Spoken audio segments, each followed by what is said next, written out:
Yeah, I'll react to that, sure. Hey guys, let's go. Let's watch. If the USA leaves NATO, we're screwed. Preemptive like. OBF, great channel. Hope you guys are doing well. My name's Connor. If you're new, let's learn. This chart shows how much the US contributes to NATO's total budget, and yes, you're seeing it right. The US literally makes up 2/3 of it. The same pattern repeats across every metric, from personnel numbers to tanks, warships, aircraft, and more. The United States single-handedly makes up most of NATO's combat strength, and this reality has led to a perception that the US essentially is NATO, with the other member states providing little value. Thus, when former President Trump recently called into question the United States' desire to remain in NATO, it triggered alarm bells everywhere, with many— I mean, guys, it's not like it's a favor, right? Like, so far it sounds as if like America is like, oh, it's doing a favor. The more I learn about international politics, the more I realize there are no favors. Everything is like with Ukraine, right? Why is the U.S. helping Ukraine? For a large reason, it's because it suits its political interests, right? It's same, and so like a lot of people think like oh, sending them stuff is like a favor to them. Yeah, it's good to help a nation that's getting invaded by another nation, but it also serves our strategic interests, does it not? So you know. assuming that NATO would be doomed without its only truly combat-effective member. If this were to happen, the outcome would be complex and disturbing. Obviously, there would be chaos, but perhaps not the complete collapse you'd expect. See, it's clear that if the United States were to leave NATO, the bloc's capabilities would be dramatically diminished. But it's a bit more nuanced than that, as without the United States, NATO would still have the second largest military budget in the world, with over 400— And I'm sure that would really increase from everyone if the U.S. did pull out. $110 billion at its disposal. This figure would still place NATO's budget over $100 billion above third place China and over 4 times that of Europe's closest adversary, Russia. And that's without considering any military budget increases after a US exit. But that's not the end of the story. NATO would undeniably suffer a lot. Just because they have the money doesn't mean they can use it effectively. They may have the men and the tanks, but that doesn't mean they are ready to fight. For example, European ammunition production tends to rely on private companies, with national armies placing orders for ammunition at a set price. Meanwhile, in America, the army owns the factories and contracts manufacturing companies to operate them. This approach allows the army to preemptively invest in their factories if they expect to require more ammunition, unlike the European producers if the expected orders never come.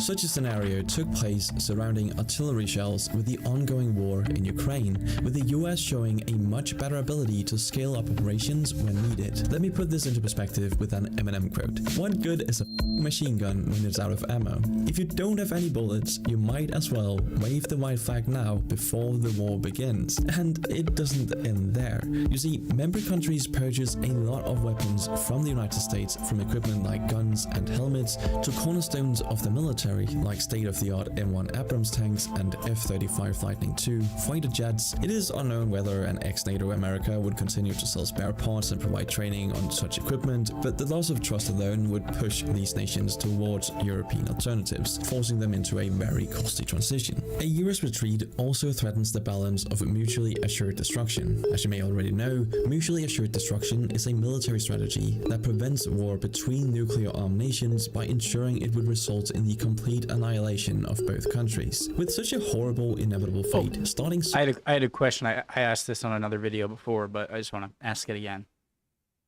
If the Japanese were defeated in World War II, if the Manhattan Project never got off the ground, or they found out it was impossible to build a nuclear bomb, and then Japan was eventually defeated by, assume, a joint Soviet-American invasion of the mainland, I'm talking— this question can be way shorter than I'm making it. do you think there would have been more large scale wars between major powers if nukes weren't a thing?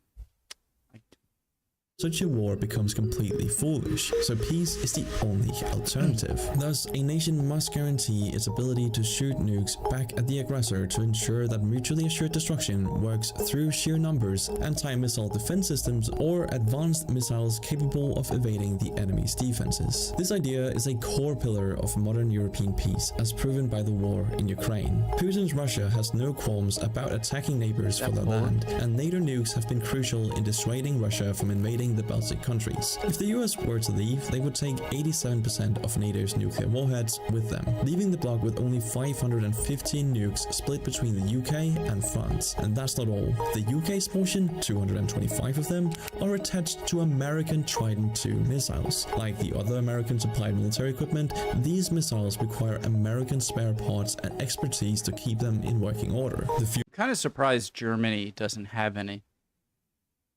You'd think that they do because, I mean, they're just a lot of smart people, scientists there, and I'm sure they have the capability to do it and the money. But,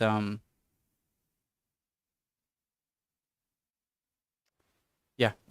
Fuel inside the boosters has a shelf life of just an expertise to keep them in working order. The fuel inside the boosters has a shelf life of just 35.8 years, putting a hard cap on their lifespan. Even if the UK managed to keep every other system working without American assistance, which is already a very tall task. France's nuclear missiles are, however, completely home-built, requiring no American help. Unfortunately, France has refused to take part in NATO's nuclear command structure, doesn't follow NATO doctrine regarding nuclear weapons, and hasn't participated in nuclear exercises. So it's unknown how well prepared they would be to take the role of the United States as the nuclear protector for all members. There's also the concern that current nuclear technology will become obsolete, as the race for hypersonic missiles is in full swing. I respect France a lot for their more independent thinking outside of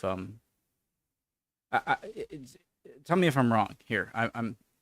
I think it is foolish to not have the capability to defend your country on your own, despite not having to. So I think relying on alliances like NATO, like full reliance to, you know, it's there for this, but I think that you should, in something as like a total destruction of your country, I don't think you should put the protection against that entirely in a military alliance. Do you agree? Disagree? These missiles promise new capabilities like avoiding detection until the very last moment before impact, giving the attack country little to no time to intercept or react to the attack, essentially ending mutually assured destruction, except for nuclear submarines, of course. NATO would need its own hypersonic missiles to maintain the status quo, and they are well aware of this dependency. France has been developing the missiles, and a European program called EU HIDEF is currently working on a method to intercept them. Overall, NATO should still have decent nuclear offense and defense capabilities without the United States. However, it will have to scramble to prevent them from falling apart and continue developing them for the future. The United States has much greater resources to develop badly needed advancements, so without the US, NATO would be under pressure to avoid falling behind. Nukes are the most critical topic for NATO member security, but they're hardly the organization's sole purpose. The bloc has intervened militarily in conflicts and provided logistical and reconnaissance support. It has also supplied peacekeeping forces, security for events like the Olympics in Greece, and aid during natural disasters. With all the issues a US exit would cause, NATO will have to scale back these operations. We can't know how bad the cutback would be, but it would likely prevent NATO from projecting power abroad and would largely confine it to operations within the European mainland. Still, competent leadership can manage all these problems. The reaction to the war in Ukraine has shown that Europe can act united when necessary, and the entire bloc is eager to prevent Russian aggression. As for the United States, they won't come out unscathed. The US currently has personnel and equipment stationed in Europe, including nuclear weapons. Again, it's not a favor, right? So, of course, the US is benefiting a lot from being in NATO, just because they have, you know, such a large part to play in it. doesn't mean they can just These leave will have and to be be like, removed. okay, It has personnel and equipment stationed in Europe, including nuclear weapons. These will have to be removed, supply lines will have to be reworked, and bases in North Africa and the Middle East will have to be refitted to take on operations previously performed by European bases. They would also have to abandon all the military bases in NATO territory. As all NATO members collaborate on intelligence, losing such access could leave the US more vulnerable to terrorist attacks and make it harder to keep tabs on Russia. But by far, the biggest blow would be to its reputation. The United States projects power around the world, intervening in conflicts to pursue its national interests. By abandoning its closest allies, it would send a strong message that the US is not to be trusted. This, in turn, would push weak nations in the Asia-Pacific towards the Chinese sphere of influence and embolden China and Russia to take more aggressive. I think, sorry, I keep coughing here. Afghanistan should have shown that. The withdrawal from Afghanistan, how that just completely collapsed, and a lot of people were left behind who should not have been left behind, and we're just like, so we're gone. It's like, what about you said you would? Well, and also, am I correct in saying that a part of Ukraine removing its nuclear weapons that after the fall of the Soviet Union, like I'm pretty sure a lot were in Kazakhstan, a lot were in, I think, Ukraine, and I think one of the is like Ukraine would give it because the U.S. is like, all right, if you get rid of your nukes, then we'll protect you. And clearly, it looks like you should have kept on held on to those, you know, as a deterrent. So again, the U.S. is just like any country in that. I don't want to get measures to reach their goal, influence and embolden China and Russia to take more aggressive measures to reach their goals, believing the US won't be bothered to react. After causing all of these problems, a US exit from NATO would leave little benefit. The US would lose invaluable intelligence and influence and face millions of dollars in restructuring, all for the privilege of abandoning its closest allies and weakening the security of all American allies around the world. It wouldn't even save money. America has plenty of room to lower its military budget or restructure its priorities without leaving the alliance. If they wanted to, they could. Overall, it seems like a terrible idea, but what do you think? Can you think of a convincing reason why the US shouldn't be in NATO anymore? I'd love to read your comments down below, but that's it for this video. Thanks for watching, and I'll see you in the next one. No, I don't see it because of everything he said. I think there were good points, and whether NATO benefits whether NATO benefits more from whether non-US NATO countries benefit more from the US in NATO, or if the US benefits more from being in who benefits more from who being in NATO?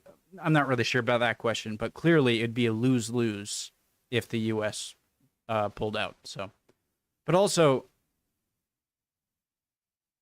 I think that Europe and the remaining NATO countries would adapt. It would just be that those years in between the USA leaving and Europe getting more capable without the US, that would be the real danger time, I think. So, interesting video. Love y'all. Hope you're all doing well. Would appreciate any answers to my questions, any comments at all, and hopefully I'll see you next video. Bye, guys.